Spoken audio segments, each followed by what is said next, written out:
যারা অশ্লীল সিনেমা দেখেন, যারা অশ্লীল কিছু দেখেন, দেখার সময় এই হাদিসটা মাথায় আনবেন। কি কয় নবীজি দেখেন, ওয়ানাদাউল মাওয়াজিনাল কিসতা লিয়াউমিল কিয়ামাতি ফালা তুযলামু নাফসুন শাইআ। আল্লাহ বলেন, আমি কিয়ামতের ময়দানে ওজনের পাল্লা কায়েম করব, মানুষের আমলনামা ওজন করার জন্য, ইনসাফ কায়েম করার জন্য। কারো প্রতি সামান্য অবিচার করা হবে না।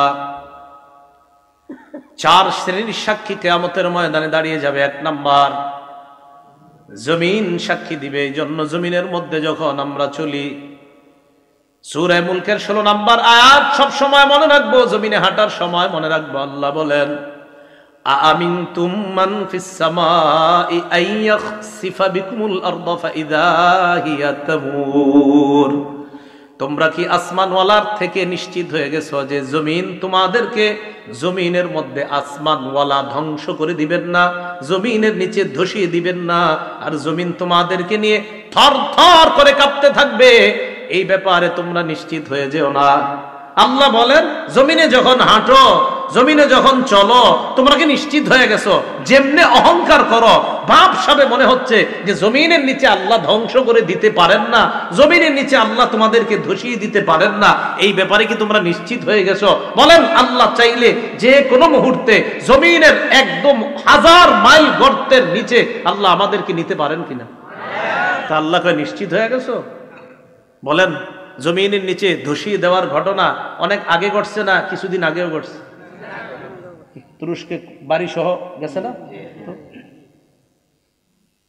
তো 1 নাম্বার সাক্ষী হবে জমিন। সূরা জিলজালের 4 নম্বর আয়াত আল্লাহ বলেন, ইয়াউমা ইযিন তুহাদ্দিসু আখবারাহা। সেদিন জমিন তার বৃত্তান্ত সব বলে দিবে। এটা হাদিস শুনেন খুব মনোযোগ দিয়ে। এই হাদিসটাও জমিনের উপর যখন চলবেন আর মাথায় রাখবেন। যারা অশ্লীল সিনেমা দেখেন, যারা অশ্লীল কিছু দেখেন, দেখার সময় এই হাদিসটা মাথায় আনবেন। কি কয় নবীজি দেখেন, তিরমিজি শরীফের 2429 নম্বর হাদিস। রাসূলুল্লাহ সাল্লাল্লাহু আলাইহি সাল্লাম এই আয়াত তেলাওয়াত করলেন, সূরা জিলজালের 4 নম্বর আয়াত তেলাওয়াত করার পর নবীজি বলেন, আতাদরুনা মা আখবারুহা। তোমরা কি জানো জমিনের বৃত্তান্ত কি, জমিন কি বলে দিবে? সাহাবীরা বললেন, আল্লাহ আর তার নবী ভালো জানেন। নবীজি বললেন, ফাইন্না আখবারাহা আন তাশহাদা আলা কুল্লি আবদিন ওয়া আমাতিন বিমা আমিলা আলা যহরিহা আন তাকুলা আমিলা কাযা ওয়া কাযা ইয়াউমা কাযা ওয়া কাযা। নবীজি বলেন, জমিন এইভাবে বৃত্তান্ত বর্ণনা করবে, আতুশাল অমুক এলাকার অমুক বান্দা ওই সময় এতটা বাজে অমুক দোকানের সামনে দাঁড়িয়ে টেলিভিশনের মধ্যে অশ্লীল সিনেমা দেখছে, মাবুদ আমি জমিন তার বিরুদ্ধে সাক্ষী দিয়ে দিলাম, তোমার কাছে বিচার চাই। সময়, স্থান সব বলে দিবে জমিন। 2 নাম্বার সাক্ষী ফেরেশতা। সূরা ইনফিতরের 10 থেকে 14 নম্বর আয়াতে আল্লাহ বলেন, ওয়া ইন্না আলাইকুম লাহাফিজিনা কিরামান কাতিবিনা ইয়ালামুনা মা তাফআলুন ইন্নাল আবরারা লাফি নাঈমিন ওয়া ইন্নাল ফুজ্জারা লাফি জাহিম। আল্লাহ পাক রব্বুল আলামিন বলেন, তোমাদের সাথে সংরক্ষণকারী যত্নবান ফেরেশতারা আছে, তোমরা যা করো তারা তা দেখে। সম্মানিত লেখকগণ, আল্লাহ এরপর বলেন, পুণ্যবানরা নেয়ামতে পরিপূর্ণ জান্নাতে থাকবে আর অপরাধীরা জাহান্নামে থাকবে। বলি নাউজুবিল্লাহ। এখন আমরা বাঙালি তো প্রশ্ন করে ফেলতে পারি, আল্লাহ বলছে সম্মানিত লেখকগণ থাকবেন, লেখকগণ কি করে? এটা কিন্তু বলে নাই লেখকের কাজ কি, কিন্তু এই আয়াতে তো আল্লাহ বলে নাই লেখে। অনেক লেখক আছে লেখে না। তো এইরকম মনে করেন আমগো বাংলাদেশিরা এই প্রশ্ন করেও ফেলতে পারে যে হুজুর আল্লাহ বলছে লেখকগণ থাকবে, তো লেখকগণ লেখবে এটা কই আছে? তো যেহেতু এরকম বইলে ফেলতে পারেন, এই জন্য এই জবাব আল্লাহ কোরআনে দিয়ে দিছে। সূরা যুখরুফের 80 নম্বর আয়াতে জবাব আল্লাহ দিছে। আল্লাহ বলেন, আম ইয়াহসাবুনা আন্না লা নাসমাউ সিররাহুম ওয়া নাজওয়াহুম বালা ওয়া রুসুলুনা লাদাইহিম ইয়াকতুবুন। তারা কি মনে করে তাদের গোপন কথা আর কানাকানি কথা আমি আল্লাহ জানি না? এমনটা কি তারা মনে করে তাদের গোপন কথা আর তাদের কানাকানি কথা আমি জানি না? আমি আপনাদের সামনে কথা বলতেছি, আল্লাহ কয় এটাও জানি। আমি ওনার সাথে এখন কানে কানে কিছু বলবো, আল্লাহ কয় এটাও জানি। আমি ঠোঁট বলা বন্ধ করব, বন্ধ করার পর আমি মনে মনে কিছু বললাম, আল্লাহ কয় এটাও শুনি, জানি। তুমি ঠোঁট খোলো আর বন্ধ করো। হাদিসের মধ্যে আসছে, হাদিসে কুদসির মধ্যে আসছে, আল্লাহ পাক রব্বুল আলামিন বলেন, বান্দা আমাকে যদি ইনজাকারানি ফি নাফসিহি, বান্দা যদি মনে মনে আমারে স্মরণ করে, দেখেন আমি চুপচাপ আছি এখন, ঠোঁট বন্ধ, বিছানায় বালিশে মাথা লাগায় চিন্তা করলাম, আল্লাহরে নিয়ে শুধু চিন্তা করছি, আমি কিন্তু ঠোঁট বন্ধ, চিন্তা করছি। আল্লাহ কয় বান্দা তোমার চিন্তা দেখতেছি, শুনতেছি, আমারে তুমি মনে মনে স্মরণ করছো। যাকারতুহু ফি নাফসিহি, আল্লাহ বলে যেই বান্দা আমারে মনে মনে স্মরণ করে আমিও তারে মনে মনে স্মরণ করি। আল্লাহ বলেন তাদের গোপন কথা আর তাদের কানাকানি কথা আমি কি শুনি না, আমি কি জানি না? তারা কি এমনটা মনে করে? না না, আমি সব জানি। শুধু তাই নয়, বালা ওয়া রুসুলুনা লাদাইহিম ইয়াকতুবুন, আমার ফেরেশতাগণ তাদের আমলনামা, তাদের কর্মকাণ্ড লিপিবদ্ধ করে নেয়। লেখেনি তো? লেখকগণ শুধু থাকে না, লেখেও। তাহলে বলেন সম্মানিত ফেরেশতা লেখকগণ তারা দেখে, বলেন ফেরেশতা, বলেন ফেরেশতাগণ দেখে, শোনে, লেখে। এখন আসেন, লেখা তৈরি করার পর একটা খাতা, এটা একটা খাতা, এটা একটা খাতা, এই খাতার মধ্যে লেখাগুলো তৈরি হয়ে গেছে, 1 পৃষ্ঠা 2 পৃষ্ঠা, ঠিক আছে না? এবার বন্ধ খাতা। এবার এই খাতা আমলনামা ফেরেশতাগণ আল্লাহর কাছে পেশ করবে কিয়ামতের ময়দানে।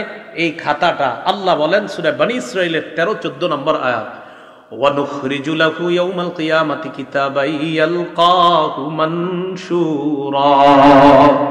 আল্লাহ বলেন বান্দার জন্য আমলনামা আমি খুলে দিব, বান্দা তার আমলনামা খোলা অবস্থায় দেখতে পাবে, তাকায় দেখবে সব লেখা। এবার আল্লাহ বলবে ইকরা কিতাবাক, বান্দা কি ঠিক আছে, পড়ো, সব নিজেই পড়ো।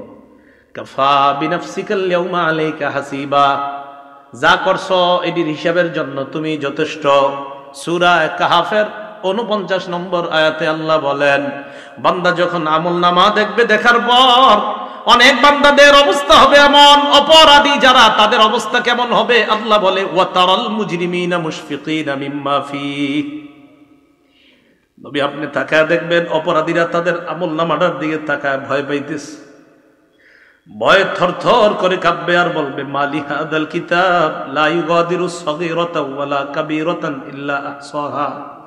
অপরাধীরা আমলনামার দিকে তাকা ভয়ে ভয়ে চোখগুলা বড় করে তাকায় বলবে সর্বনাশ, এটা কেন আমলনামা, এটা আবার কেমন আমলনামা, ছোট বড় কোনো কিছুই ছাড়ে নাই। আমি রাতের অন্ধকারে মা বাবার দৃষ্টির আড়ালে আমার রুমের মধ্যে দরজা লাগিয়ে অন্ধকারের মধ্যে একা একই একটা অপরাধ করেছিলাম, এটাও দিয়ে এখানে লেখা ইল্লা আহসাহা। বলবে এটা কেমন আমলনামা, তো সব লেখা, পুকুরে পানির নিচে ডুব দিয়ে কি করছেন সব লেখা। ওয়াজাদু মা আমিলু হাদিরা, সব পাবে। সূরা নাবার 40 নম্বর আয়াতে আল্লাহ বলেন ইয়াউমা ইয়ানজুরুল মারউ মা কদ্দামাত ইয়াদাহ, মানুষ যা আমল করছে সব দেখতে পাবে। ওয়া ইয়াকুলুল কাফিরু ইয়া লাইতানি কুনতু তুরাবা, কাফের বলবে হায় যদি আমি মাটি হয়ে যেতাম। কাফের কি বলবে? আমি যদি কি দেখা আমলনামা, বলেন কি দেখা? আসেন আগের কথায়, আমলের প্রতিদান নির্ভর করে কিসের উপর? নিয়তটা ঠিক করেন, আল্লাহ বুঝার তৌফিক দান করেন। এখন আমলনামা অপরাধী দেখে এইভাবে কাঁপতে কাঁপতে থাকবে থরথর করে। যাক, শেষ হলো এই পর্ব, দ্বিতীয় সাক্ষীর পর্ব। প্রথম সাক্ষী, দ্বিতীয় সাক্ষী ফেরেশতা। তো আজকে থেকে আমরা জমিনে চলার সময় মনে রাখবো যে জমিন আমার সাক্ষী হচ্ছে, আমি কি করছি, কোন সময়, কোন মুহূর্তে, কোন চা স্টলের সামনে দাঁড়িয়ে অশ্লীল কিছু দেখছি, কি করছি, সব জমিন সাক্ষী দিবে। 2, শুধু জমিন না, ফেরেশতারা সম্মানিত লেখকগণ এইখানে আছে, আমার সব কর্মকাণ্ড দেখতেছে, শুনতেছে, লিখতেছে। মনে থাকবে? 3 অঙ্গ প্রত্যঙ্গ, ও মনে আছে মাশাআল্লাহ আপনাদের, অঙ্গ প্রত্যঙ্গ। আচ্ছা, এবার সবাই একটু চোখ বন্ধ করেন তো আমার সাথে। করছেন? খোলেন। চোখ বন্ধ করলে কিছু দেখা যাচ্ছে? আচ্ছা, একবার একটু ভাবেন তো, আল্লাহ যদি জন্ম থেকে এই দুই চোখ না দিতেন?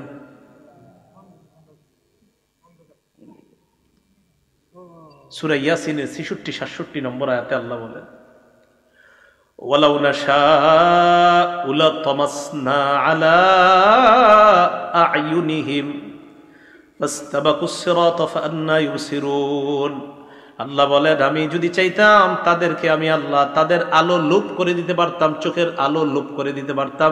চোখের আলো সরিয়ে দিয়ে আমি আল্লাহ যদি তাদের চোখগুলা চেহারার সাথে মিশিয়ে দিতাম, চলতে চাইলেও তারা চলতে পারতো না। একটু চিন্তা করে দেখো, তোমার এমন করলে কেমন হতো। এরপরে আয়াতে বলে, ওয়ালাউ নাশাউ লামাসাখনাহুম আলা মাকানাতিহিম, আমি যদি তাদের অঙ্গগুলা বিকৃত করে দিতাম, আমি যদি তাদের চেহারা বিকৃত করে দিতাম, হাত পা অঙ্গহানি করে দিতাম। হাত যদি না থাকতো সুদের টাকা ধরতো না, পা যদি না থাকতো পা দিয়ে খারাপ কাজ করতে যাইতো না। আল্লাহ বলেন, আমি এগুলা দিলাম, তো তুমি কি করতেছো এগুলা? আমি যদি না দিতাম কি করতা? ফামাস্তাতাউ মুদিয়া, সামনেও যেতে পারতা না, ওয়ালা ইয়ারজিউন, পিছেও আসতে পারতা না, কি করতা তুমি? তখন আল্লাহ বলেন, এতগুলো আমি জিনিসগুলা দিলাম আর তুমি খারাপ কাজ করলা। সূরা ইয়াসিনের ৬৫ নম্বর আয়াতে কি বলে দেখেন, আল্লাহ তাকে কিয়ামতের মাঠে জিজ্ঞাসা করবে, এই এটা করছো, এটা করছো? কয় না, আল্লাহ করি নাই। বলবে, আল্লাহ করো নাই? না। আল ইয়াউমা নাখতিমু আলা আফওয়াহিহিম, মুখে মোহর মেরে দিবে। মোহর মারার পর আল্লাহ বলেন, ওয়া তুকাল্লিমুনা আইদিহিম, তাদের হাত আমি আল্লাহর সাথে কথা বলবে।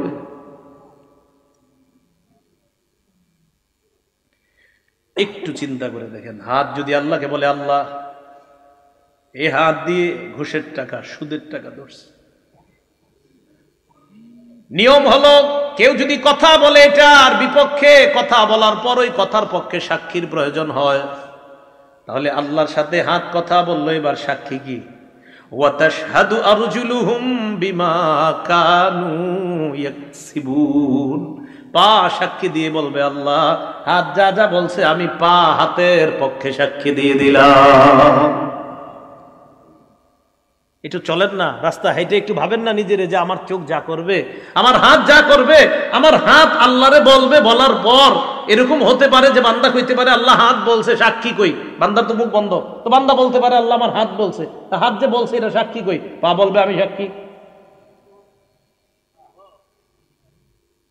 আরেকটু সামনে যান, দেখেন আরো কেমন আয়াত। সূরা হামিমাস সাজদা ২০-২১ নম্বর আয়াতে আল্লাহ বলেন, হাত্তা ইযা মা জাউহা, এগুলো যখন জাহান্নামের কাছে যাবে, যখন জাহান্নামে ফালাবে আল্লাহ, শাহিদা আলাইহিম সামউহুম, কান সাক্ষী দিবে, ওয়া আবসারুহুম, চোখ সাক্ষী দিবে।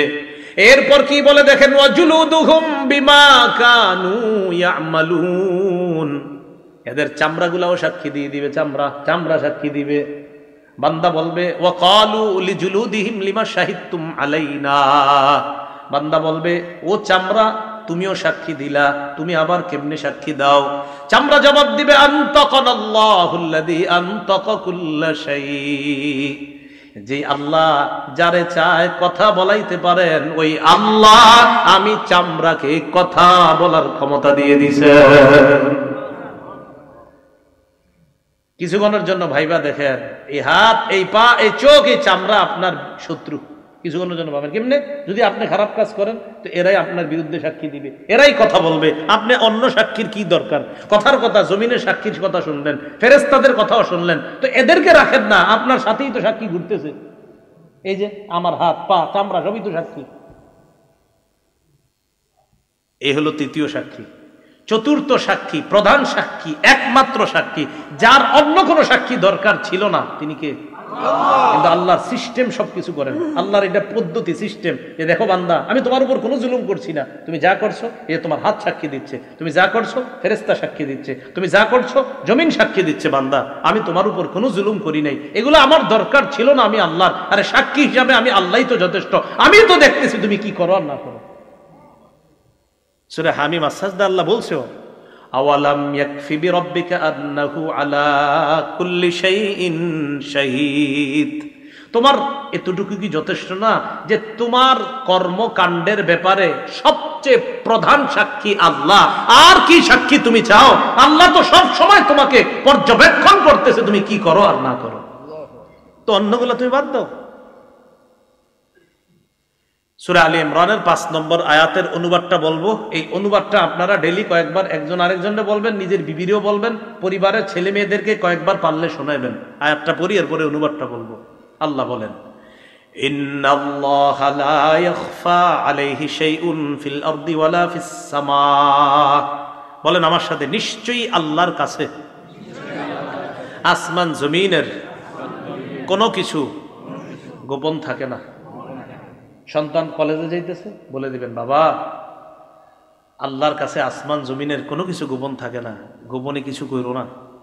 মেয়েটা যাইতেছে, বালেগা হয়ে গেছে, বাহিরে যাওয়ার সময় বলে দিবেন, মা আমি বাবা আছি, তোমার মা আছে, হয়তো আমরা তোমার সামনে থাকি, তুমি কিছু করো না, হয়তো আমাদের অগোচরে তুমি কোনো অন্যায় করতে পারো, তবে একটা কথা মনে রাখো, আল্লাহর কাছে আসমান জমিনের কোনো কিছু গোপন থাকে না। তুমি যা করবা ভালো করো, এটাও আল্লাহর কাছে জানা আছে আল্লাহর। তুমি যদি খারাপ করো, এটাও আল্লাহর জানা আছে। আল্লাহর কাছে কোনো কিছু গোপন না। তুমি যা যখন যেভাবে করো সব আল্লাহ জানে। এই আয়াতটা প্রতিদিন কয়েকবার একজন আরেকজনে শোনাইবেন অনুবাদটা, যে সূরা আলী ইমরানের 5 নম্বর আয়াতে আল্লাহ বলে দিয়েছেন, নিশ্চয়ই আল্লাহর কাছে আসমান জমিনের কোনো কিছু গোপন না। আমার দিকে সবাই তাকান, একটু চোখের দিকে। এই চোখ সামনের দিকে তাকায় রয়েছে, মাঝে মাঝে আর চোখে অন্য কিছু দেখি, এরকম হয় না? আরে হয় কিনা? মনে করেন তাকায় রয়েছে, কিন্তু আর চোখে কিছু দেখে ফেললাম, আবার চোখ সরে ফেললাম। আল্লাহ বলে, ইয়ালামু খাইনাতাল আয়ুন, এই বান্দা তুমি যে চোখের খেয়ানত করলা না, এই যে ঠুস করে কি একটা করলা, এটা আমি জানি। তুমি কি করো? আরে তুমি করোটা কি? আল্লাহ আমাদেরকে বুঝার তৌফিক দান করেন। এখন আমার আমল নামা আমাকে দেওয়া হবে, সাক্ষীদের কাজ শেষ। এবার হয়তো ডান হাতে হতে পারে আমল নামা, না হয় বাম হাতে। আল্লাহ বামপন্থী থেকে এই মুহূর্তে আমাদের কারো নাম থাকলে আল্লাহ যেন কেটে দেয়। ডান হাত ওয়ালা যাদের আমল নামা আল্লাহ ডান হাতে দিবে, তাদের কাতারে আমাদের সবার নাম যেন আল্লাহ এখনই লিখে দেয়। সম্ভব না, সম্ভব না। এক মুহূর্ত জাহান্নামের আযাব সহ্য করা সম্ভব না। সূরা হাক্কার 19 থেকে 31 নম্বর আয়াতে আল্লাহ বলেন, ফাআম্মা মান উতিয়া কিতাবাহু বিয়ামিনিহি, আমল নামা ডান হাতে দেওয়া হবে যাদের একদল। তো দেওয়ার পর পরীক্ষার রেজাল্ট ভালো হইলে কি করেন? খুশিতে আরেকজনকে নিয়ে দেখান, আব্বা দেখেন, এই সেই। আমল নামা ডান হাতে পাওয়ার পর সে দৌড়ে পরিচিত জনদের কাছে যাবে, যাওয়ার পর বলবে, ফায়াকুলু হা উমকরাউ কিতাবিয়া, পরিচিত জনদেরকে বলবে, যে দেখো আমল নামা আমার পেয়ে গেছি, একটু তোমরাও পড়া দেখো, আল্লাহ আমারে পাশের খাতায় নাম দিয়ে দিছে, তোমরা একটু পড়া দেখো, আমি পাশ, আমার ডান হাতে দিয়ে দিছি। একটু চিন্তা করেন যে আল্লাহ যেন আমারে এটাই করে কিয়ামতের মাঠে, আমাদের সবাই যেন এটাই করে। তো এটা বলার পর ওই বান্দার আমল নামা ডান হাতে দিবে, দেওয়ার পর বান্দা বলবে, ইন্নী জানান্তু আন্নী মুলাকিন হিসাবিয়া, জানো আমি বিশ্বাস করেছি দুনিয়াতে থাকতে যে আজকের এই হিসাবের মুখোমুখি আমার হতে হবে, এই বিশ্বাস আমার ছিল। আলহামদুলিল্লাহ, হিসাব নেওয়ার পর আমার রব আমার ডান হাতে আমল নামা দিছে। তো এটা হওয়ার পর আল্লাহ বলে, ফাহুয়া ফি ঈশাতির রাদিয়া, সন্তুষ্টজনক অনন্তকালের আরাম আয়েশের মধ্যে ওই বান্দা অবস্থান করবে। ফি জান্নাতিন আলিয়া, উচ্চ জান্নাতের মধ্যে। কেমন জান্নাত? কুতুফুহা দানিয়া, এত সুন্দর বাগানের মধ্যে থাকবে, যেই বাগানের ফল ওই জান্নাতি পারবে আর খাবে। আরে না না, পারাও তো একটা কষ্টের ব্যাপার। আমি কি জান্নাতে তারে কষ্ট করার জন্য দিছি না? আমার বান্দার ফল খাইতে মন চাবে, ফলটা তার মুখের কাছে চলে আসবে। এখন দেখেন কি কয় পরে, কুলু ওয়াশরাবু হানিআম বিমা আসলাফতুম ফিল আইয়ামিল খালিয়া। এরপর তাকে বলা হবে, বান্দা খাও, পান করো, স্বাচ্ছন্দ্যে আরামে যেমনে মন চায় খাও। দুনিয়াতে কিছুদিন কষ্ট করেছিলা, রাতে শীতের রাত ল্যাপটা ফালায়া দেয়া মসজিদে ফজর করেছিলা, রাতে ঝড় বৃষ্টি হচ্ছে, তুমি সবাই না গেল, তুমি গিয়েছিলা মসজিদে, গিয়ে দেখছো শুধু ইমাম মুয়াজ্জিন আর 2-1 আছে, মাশাআল্লাহ তুমিও গিয়েছিলা বান্দা, একটু কষ্ট করেছিলা, 40 বছর 50 60 বছর, হ্যাঁ কষ্ট করেছিলা তো করেছিলা, তো এখন তুমি গাছ থেকে পাইরা ফল খাবা মানি না? না, তোমার যেভাবে যখন যেমনে মন চায়, শুধু মন চাইবে, আসতে দেরি হবে না, বাস। তুমি ফেলে আসা জীবনে যা করেছো এর প্রতিদান আমি আল্লাহ তোমাকে দিয়ে দিলাম। এলো ডান হাতের আমল নামা। ও আম্মা মান উতিয়া কিতাবাহু বিশিমালিহি, সাক্ষীদের সাক্ষী নেওয়ার পর আরেক দল মানুষের আমল নামা বাম হাতে দেওয়া হবে। বাম হাতে দেওয়ার পর ওই বান্দা বলবে, ইয়া লাইতানি লাম উতা কিতাবিয়া, হায় আমার আমল নামাটা যদি আমাকে দেওয়া না হতো। পরীক্ষায় ফেল করার পর অনেকে চিন্তা করে, হায় যদি আমার এই পরীক্ষার রেজাল্টটা নাই জানতাম, আহারে এই পরীক্ষাটা যদি কোনো মতে বাদ হয়ে যেত, এটা পরীক্ষা দিছে ভালো হয় নাই, তো চিন্তা করে এটা যদি কোনো মতে বাদ হয়ে যেত, ঘোষণা করতো যে এই পরীক্ষা আবার দিতে হবে। কিয়ামতের ময়দানে বান্দা আমলনামা দেখবে, বাম হাতে দেখার পর বলবে, ইয়া লাইতানি লাম উতা কিতাবিয়া, আমার আমলনামা যদি আমাকে দেওয়া না হতো। ওয়ালাম আদরি মা হিসাবিয়া, আমার হিসাবটা যদি আমি জানতে না পারতাম। ইয়া লাইতাহা কানাতিল কাদিয়া, হায় মরণ যদি আমার শেষ ফয়সালা হতো, মানে মরার পর যদি আমি মাটি হয়ে যেতাম, আর যদি এখানে আসতে না হতো তাহলে তো সব হয়ে যেত বা বেঁচে যেতাম। তখন কি বলবে জানেন? মা আগনা আন্নি মালিয়া, আমার কত টাকা পয়সা ছিল কোনো কাজে আসলো না। হালাকা আন্নি সুলতানিয়া, আমার কথায় মানুষ উঠতো বসতো, এটাও কাজে আসলো না, চলে গেল। আল্লাহ বলবেন, খুজু, ফেরেশতাদেরকে বলবেন ধরো, ফাগুল্লু, এটারে বেরি পড়াও। সুম্মাল জাহিমা সাল্লু সুম্মা ফি সিলসিলাতিন যারউহা ৭০ যিরাআন ফাসলুকু, শিকল দিয়ে বাঁধো, যে শিকলের গজ হবে ৭০ গজ। তাফসীরের কিতাবে আছে নাক দিয়ে শিকল ঢুকিয়ে পিছনের রাস্তা দিয়ে বের করে পুরাটা শরীরের মধ্যে পেঁচায়া এই ব্যক্তিকে এইভাবে ধাক্কা মেরে জাহান্নামে ফেলে দেওয়া।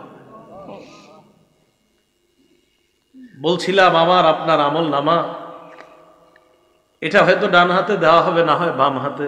তাই আমল আমরা দুনিয়াতে যারা করছি মুসলমান, আমাদের আমলগুলা যেন শুদ্ধ হয়, আর আমলের নিয়তটাও যেন শুদ্ধ হয়।